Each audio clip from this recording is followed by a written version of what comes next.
Hi everyone, welcome to West Virginia Junior College Bridgeport campus. I'm Caitlin Syrews and I'm the Clinical Medical Assisting Program Director. While cold and flu season is upon us, let's talk about a test you may receive in a medical facility. Today on campus, I have a Clinical Medical Assisting student, McKenzie Wright, performing a strep test.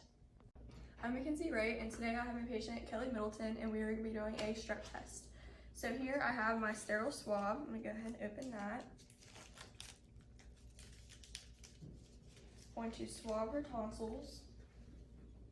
Make sure you don't hit the cheeks or the tongue because you will get an invalid test result.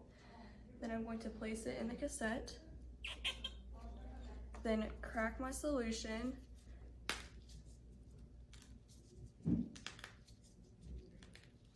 I'm going to place my solution over the swab, completely covering it.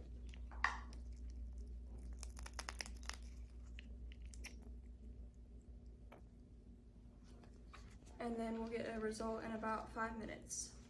Welcome back, I'm McKenzie, and we did a strep test today, and Kelly was actually negative. So 1 line means negative, 2 lines would mean positive, and if we had no lines appear, that would mean that the test result was invalid, and we'd have to do it again.